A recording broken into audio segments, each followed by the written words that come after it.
Hello, everyone. My name is Daniel Crane, and I am the Programming Director at the Center for Creative Entrepreneurship. And you are listening to Global Industry Spotlight, a conversational series focused on providing resources and insight for the creative entrepreneur. We are streaming live out of the Comcast Business Startup Studio, a room designed for Chicago's small business community, located at 2112, Chicago's first music, film, and tech incubator. The Global Industry Spotlight today is on Amalie Briden. Amalie Briden, she's the innovation manager for BPI. Amalie's interest and experience lies in the intersection between music, new technologies, and innovation. With a varied career as a published academic, music festival programmer, event producer, and festival business development manager, Amalie's most recent role was at the Arts Council England, leading music innovation and change programs. Amalie has worked in and around the music industry for almost 2 decades, adding value and supporting change, innovation, and inclusivity. I am really looking forward to my conversation today with Amalie. Let's bring her in. Hi, Amalie. Hello, how are you doing, Daniel? I'm good. Thank you for taking the time to chat with us today. I actually met Amalie's colleague Leon in California in July. We had a great conversation, and then since then we've been able to connect with BPI and learn about some of the programs that they're doing, and it's been really amazing for us to build this kind of global network of like-minded people who are interested in innovation and inclusivity and how we can best support the sector. But before we get into all of that, I just love to kind of hear a little bit of your background. It seems like you have a lot of different things that you've been doing that have hovered around the music industry. So I'd love to just kind of get a short bio on that. Thank you, Daniel. Yeah, you're right. You're absolutely right. I feel like music's been a kind of golden thread through everything that I've done since starting out. I mean, initially trying to be a musician. Can you still hear me? Yep, I can hear you. Yeah, great. Sorry, I think just went a little black. Yeah, so I started out as a musician. I did about 10 years of kind of gigging and being in various bands, and I still play. I still play and perform when I can. But I started getting really interested in kind of bigger picture stuff and putting on festivals. I've worked for a lot of organisations that have funded artists to go out and take their music internationally. So putting on the British Embassy stage at South by Southwest and kind of investing in festivals and investing in like musicians, basically. So I was doing that. And then I took a job at Arts Council England, looking after kind of more in policy and education, looking after, there was a big revamp of music education in England around 2013. So I joined the Arts Council then, and then I just started working and kind of building up networks across the music industry and investing in kind of grassroots organisations and artists and organisations across the board, from like classical organisations to pop festivals to all sorts of things in between, which was really, really good. So I got a taste for having a bit of an overview, I think. And then I got really, really interested in kind of data and insight and tech. So then the job at BPI was just the perfect intersection, like I say, between technology and art. And kind of what's happening in the music tech space and how that can bring innovation and add value to recorded music. Yeah, it makes me happy when I hear people who are musicians themselves are also the ones that are looking at big picture. I think it's important to have a full 360 view of the music industry, from the artist perspective, the curator's perspective, the festival's perspective, and then even the technology perspective, right? It's like, how do we make sure all of these things are working together, where technology is building a better sector, and making sure that artists are able to have sustainable careers and so forth. And it's great to hear. I've talked to lots of different people from the music tech space, and a lot of them are musicians, or who were on tour for a while and then they ended up getting into the industry. So to talk a little bit about like music tech and the tech side of it, what do you feel like right now? So you've been involved with showcasing artists. Where do you see, where does innovation need to go in your mind? That's such a big question. The way I see it, where I'm positioned at BPI, so we run a music and tech springboard program, which is essentially a community of tech startups who are interested in the recorded music industry space. And I see my role as being essentially, like, not to be too cheesy, but like two halves of the same coin. So on the one side, I think it's about educating and inspiring and informing the existing recorded music industry about Mhm. what's possible, and kind of whetting their appetite. And I sometimes feel like, sometimes people can feel like tech isn't for them, or they can feel that their way of doing things is the only way of doing things. I'm not saying that's how our labels think, but I feel like some people can be put off by a lot of fast-paced change, and they can think about things like NFTs and go, oh, I don't understand that, I'm just going to disengage. So Right. my to try and encourage people not just to disengage, like keep a foot on the ground, and, like, keep a sense of your business and your business need. But like, my role is to try and bring insight sessions together where we explore it in a safe way, and try and see how it might add value to people's day-to-day job, right? On the other half of what I do, working with the startups, that's a combination of things depending on the startup, right? Like you say, a lot of people in tech startups know the music industry inside out, and they're from that background. They've maybe been in music tech startups before. So in that case, it's about getting them in front of the right people. It's about having the right conversations, and kind of helping their journey. Some people have really cool tech, right? And they've never been involved in the music industry. And there, our role is to help them understand the nuance and complexity of the music industry and how it actually works. Like, you could have the best startup idea in the world, but if you don't understand royalties and rights, then you're going to get stuck pretty quickly.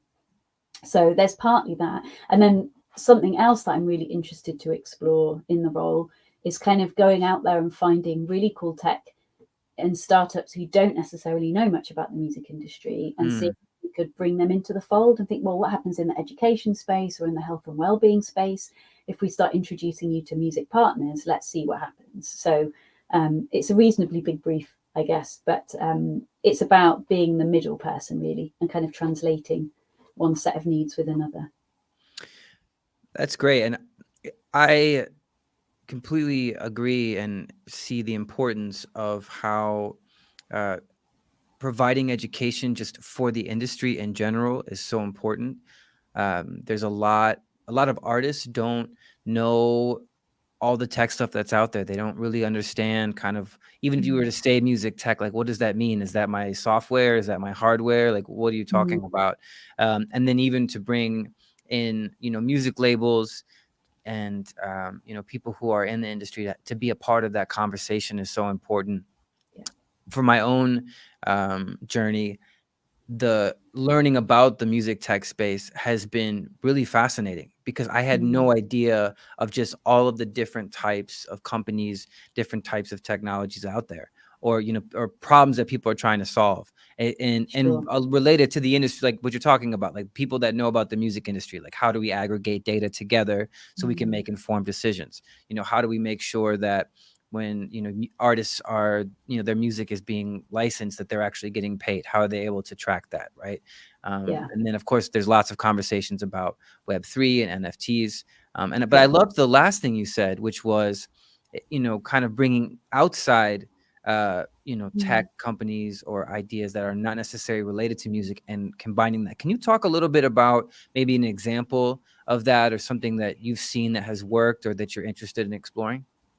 That's a really good question. I mean, it's kind of reasonably early days, like in terms of giving you a concrete example. But I suppose what's inspired me has been, so the first one of the first things that I did when I started in post was work on categorizing the startups that we had in our community. So we've got about 130 startups, and I was like you, Daniel. I was looking at them, going, well, where do I even start? Like, Hmm. there's such a vast, it's such a wide description, right? Music tech. It's like, what does it even mean? So I started going through and kind of, right, like getting to know everybody and what all of the different startups were doing.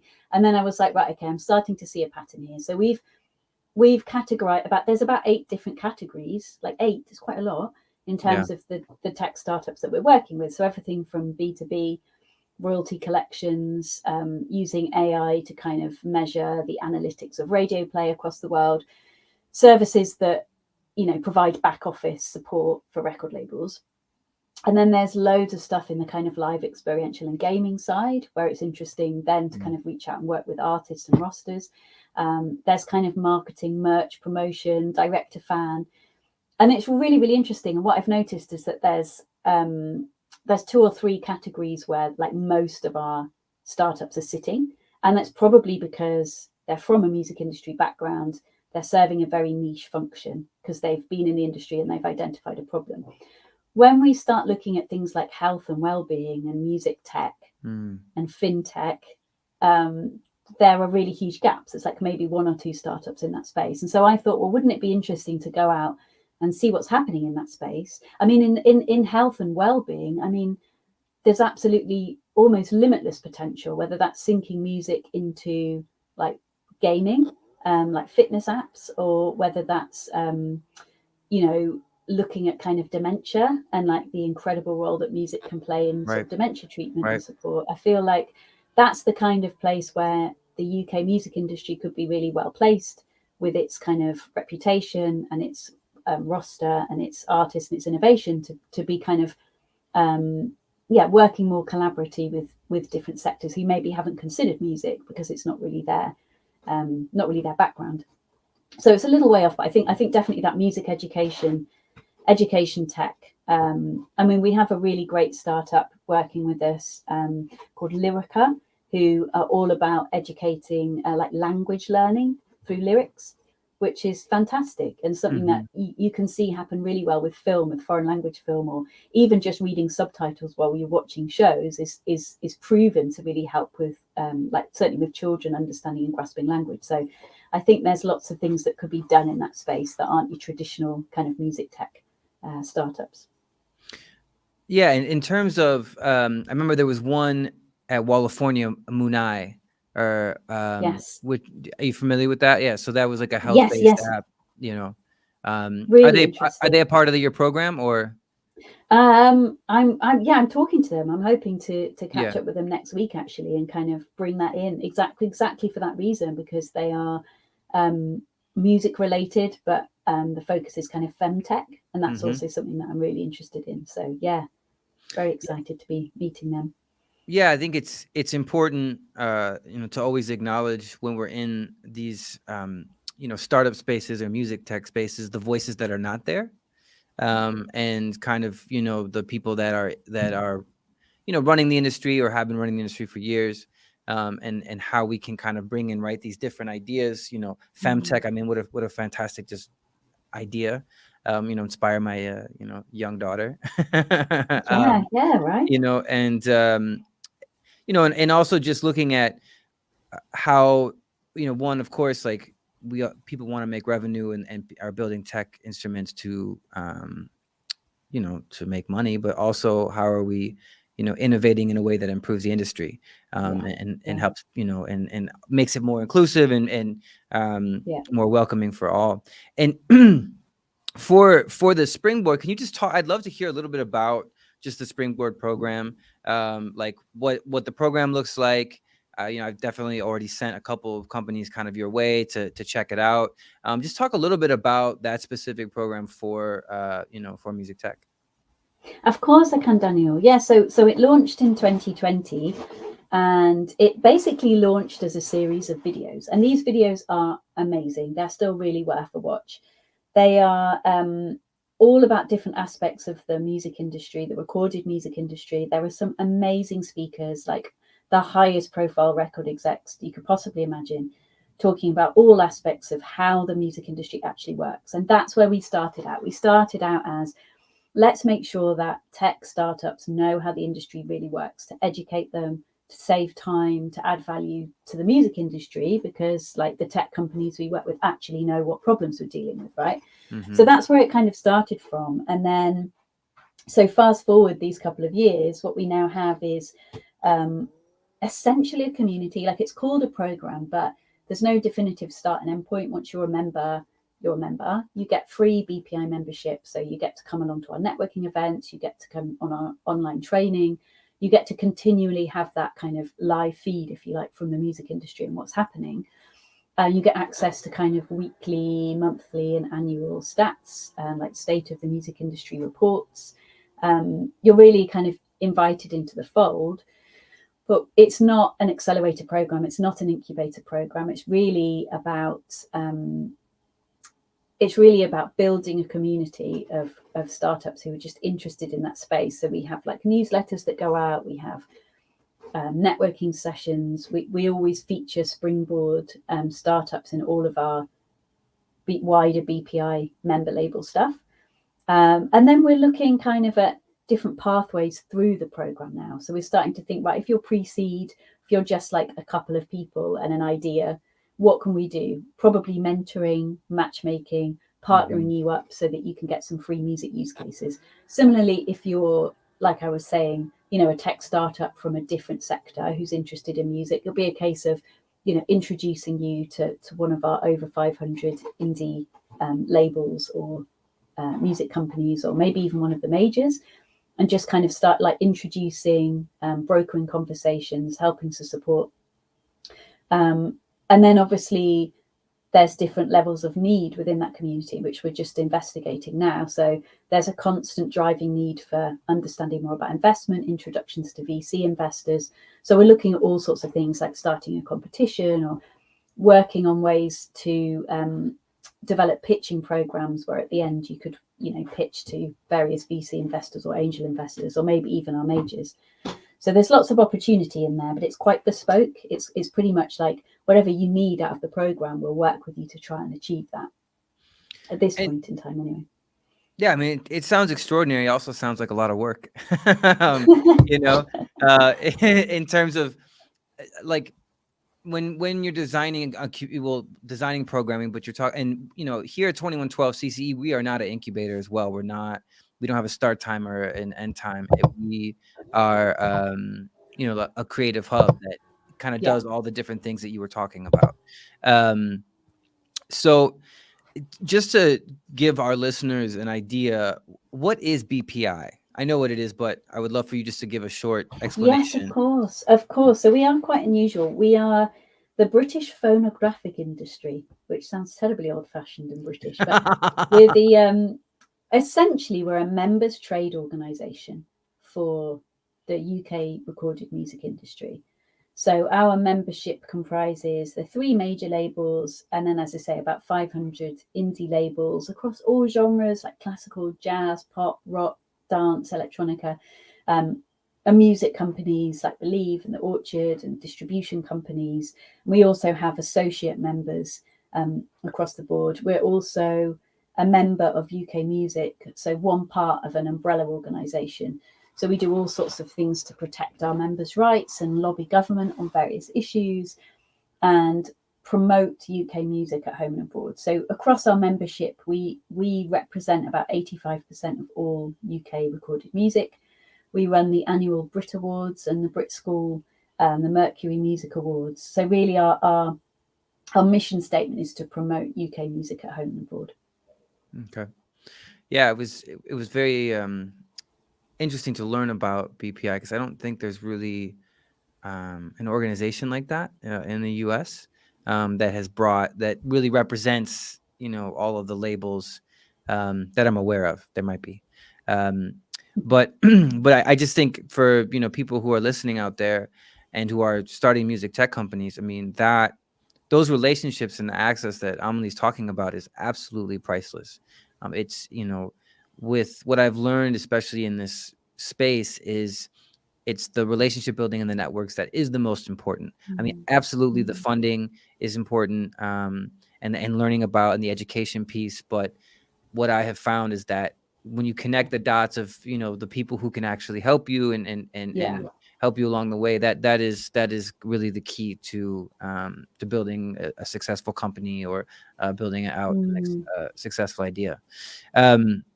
So what are you excited about right now?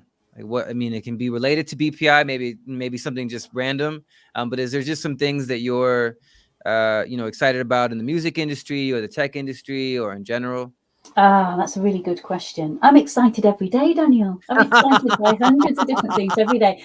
I've been really excited about some of the stuff that's been happening, right, people are going to roll their eyes, okay, but we've got a couple of startups who've been doing really tangible things in the NFT space. Okay. So Serenade, who are now pushing ahead with what they're calling digital pressing. They did the first digital pressing of Muse's album, which went to #1 in the UK charts. And a company called Soga World, who've been doing some really fun stuff with a UK rap artist called H, where the NFTs kind of became like a fan club. And if you bought the NFT, like a handful of like 300 of these NFTs had like a golden ticket attached, like Willy Wonka, and you could win things like a meal with H or going Christmas shopping with him or like a lifetime pass to all of his shows. And so it's really interesting what's happening in the kind of direct to fan space. I'm really excited about what's happening in the whole like explosion of essentially like a creator economy, like the fact that everybody can become a creator. I think it's fascinating how people are following each other and not kind of expecting some artist on a pedestal, but they could be equally engaged by somebody down the road who's making music at home as they could be by like Lizzo. So Right. I think that's really tremendously inspiring for the next generation of artists, like more so in a way than kind of MySpace was, and that kind of beginnings of it where it felt like it was a level playing field. It felt like everybody could be famous, but actually probably really couldn't. But I'm also really excited about how labels are adapting to that, and the fact that you can have artists like Pink Pantheress who have massive success on TikTok and then still sign to a label. I love unpicking what it is that labels bring to that partnership and how important they still are as tastemakers and as like industry experts. I'm loving all of that. Networking with our member labels is great. I'm very excited by, like we were talking about before, like femtech and what's happening in health and education and well-being. And I'm very excited to be part of trying to build like the future music industry that is inclusive, like reaching out to organizations like UK Black Tech or the Black Artist Database. And just, I feel very privileged in a way that I'm programming these insight sessions and I get to reach out to and find those voices that aren't, necessarily being heard or necessarily being represented. So I do take that part of it very seriously as well. Like we are all responsible for what the music industry becomes, right? And it's got to stay on the right side of history, I'd say, in that. Yeah, absolutely. I agree. I was listening to a Bandcamp radio station on my way to work this morning, and it's the same curator usually every Tuesday, and I love him, Andrew Jervis. He's fantastic, but he brings in guests curators, and he brought in a guest curator because he was out of town, and man, it was so refreshing to hear just a whole new set of music, and it reminded me of the importance of different perspectives. Like this curator was Indian, so he had lock on all of like this great Egyptian music and Wow, music cool. from Asia. So he was an expert in that area, and it always strikes me in those moments of, this is why we want diversity at the in the room. This is why we need different voices. This is why it's important, like the work you're talking about of Black tech and Black artists being a part of the tech conversations, right? Bringing in women, making sure that we are aware of where the spaces that we need to improve on.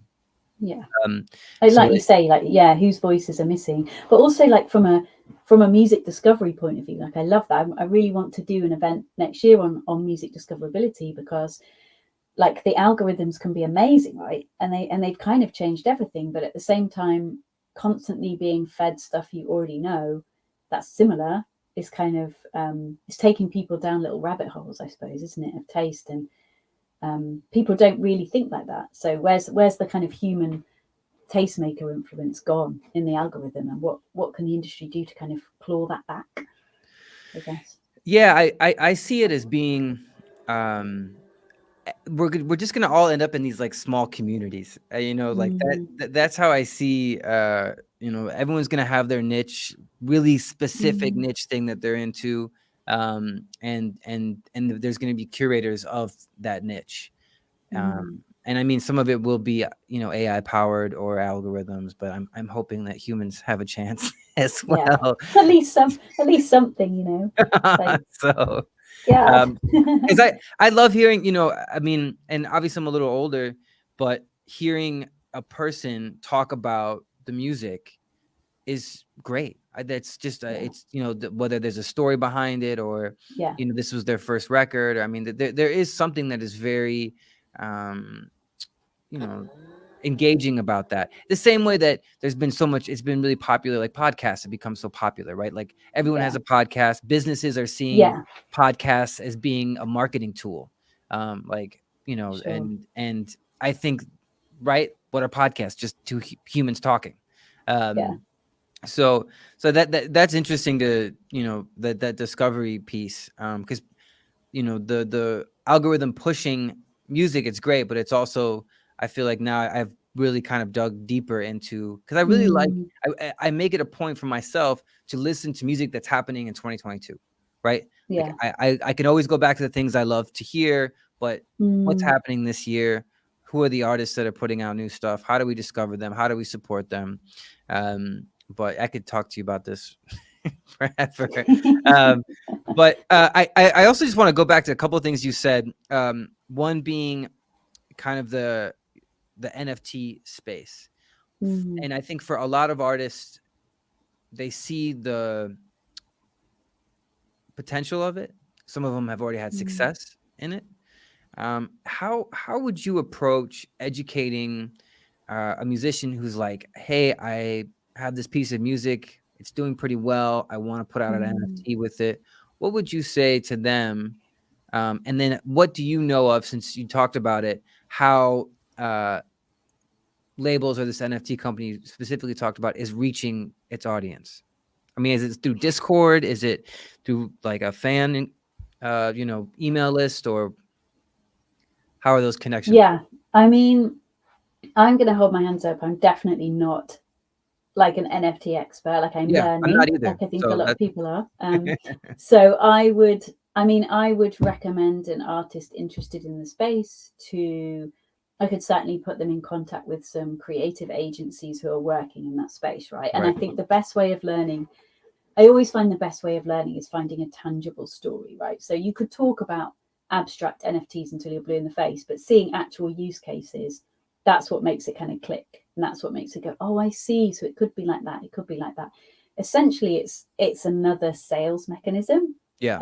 Oftentimes you have a digital wallet and you're buying something digitally, but there are startups out there who we're working with who are removing that crypto barrier. So they'll do all of that crypto stuff back end, and you're just using euros or dollars to kind of purchase things, which I think is going to shift it again from people who are kind of used to dealing with cryptocurrency to people who are a bit more like perhaps you and I, who are a bit like, what do I have to do? Like I think removing the barriers to entry, but yeah, work with kind of creative agencies who are expert in it and who've kind of got some really interesting examples, and then try and find something that works for you.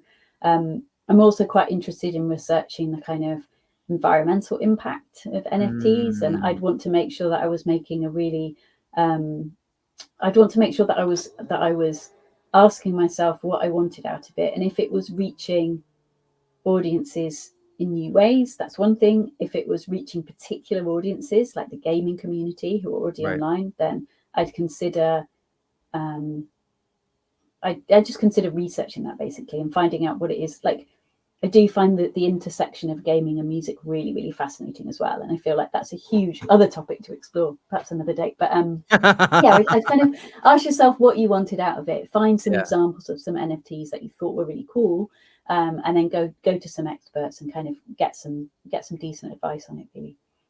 Yeah, if that access point is one that I'm very curious about.